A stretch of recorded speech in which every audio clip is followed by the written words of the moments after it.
प्यारे बच्चों, राष्ट्रीय शिक्षा नीति के आरंभ होने के साथ ही बहुत सारी चुनौतियों का सामना छात्रों को और शिक्षकों को करना पड़ रहा है। इस चुनौती में एक सबसे बड़ी चुनौती है प्रोजेक्ट कार्य को ज़मीनी स्तर पर करना और उसका अध्ययन करके उसकी एक रिपोर्ट तैयार करना और हस्तलिखित लेखन कार्य करना। आज हम बात करने वाले हैं कि जो आपको प्रोफार्मा दिए जा रहे हैं उन प्रोफार्मा की महत्ता क्या है, उनका उपयोग क्या है और उनका उपयोग किस तरह से करना है।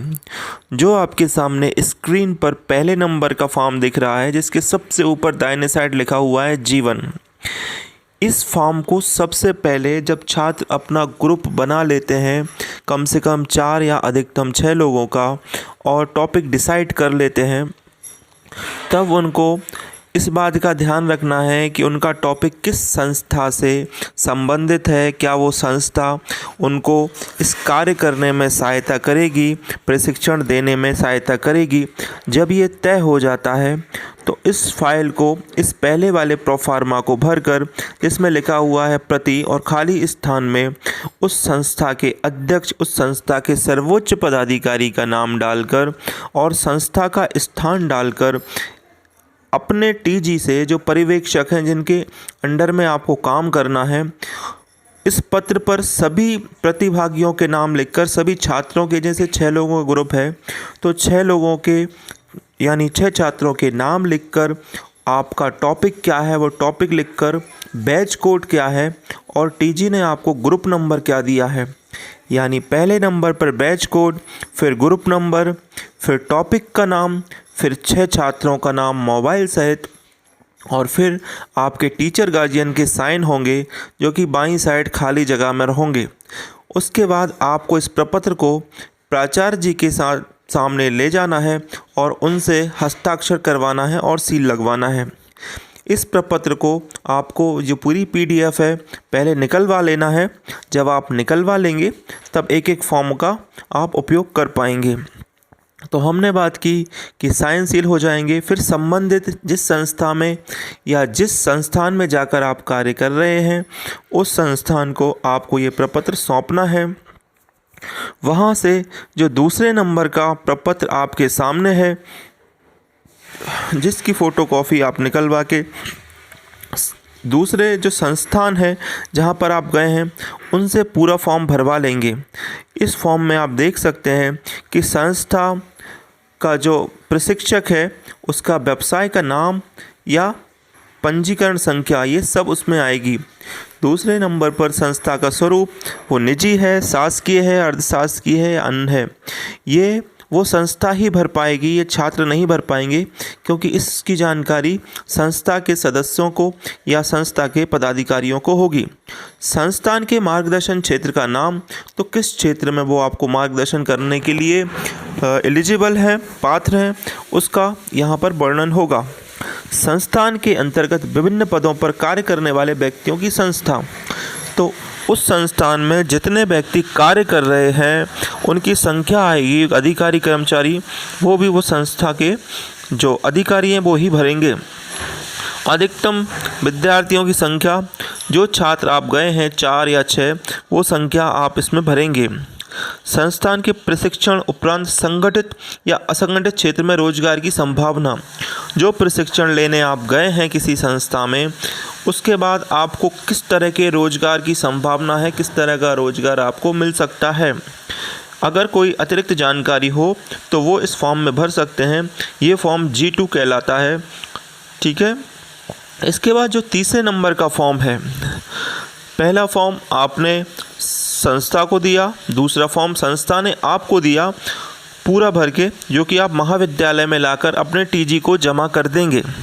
उसके बाद आपका प्रशिक्षण शुरू हो जाएगा और फिर ये तीसरे नंबर का फॉर्म जिसे G3 कहा गया है उस फॉर्म को भरकर आप पुनः अभी रखवा लेंगे और जब आपका प्रशिक्षण 7 दिन का पूरा हो जाएगा तब आप इस फॉर्म को संबंधित संस्था में जमा करेंगे और अंत में वही संस्था आपका मूल्यांकन करेगी।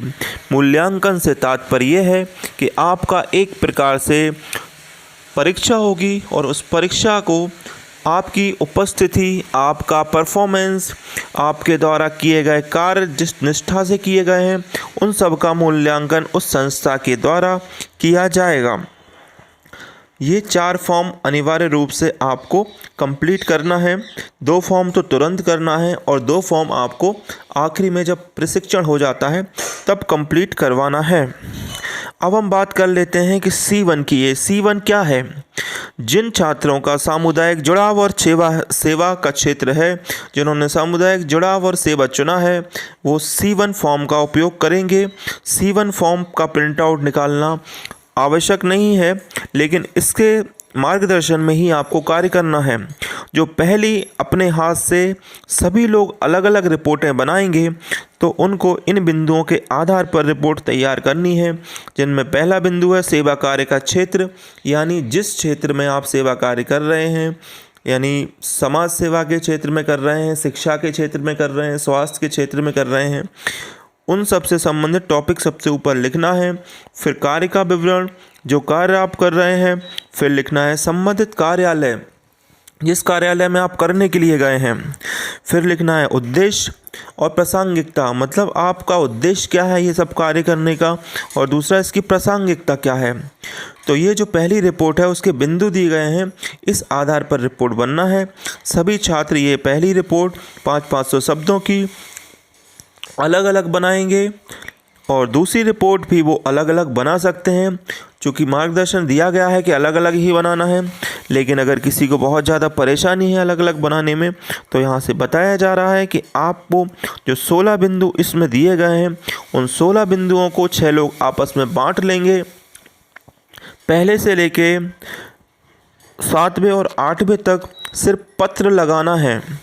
जो पत्र इसी प्रोफार्मा में आपको प्राप्त हो रहे हैं, उन पत्रों को पूरा भरकर अपनी फाइल में लगाना है।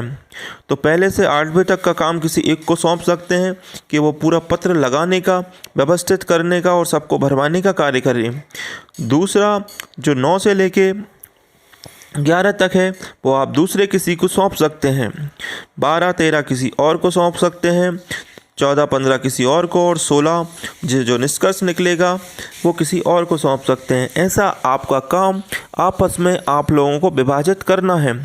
और फिर पूरा काम जब अलग अलग आप करेंगे तो सब पर अपना अपना नाम अंकित करेंगे कि किसके द्वारा क्या क्या कार्य किया गया है।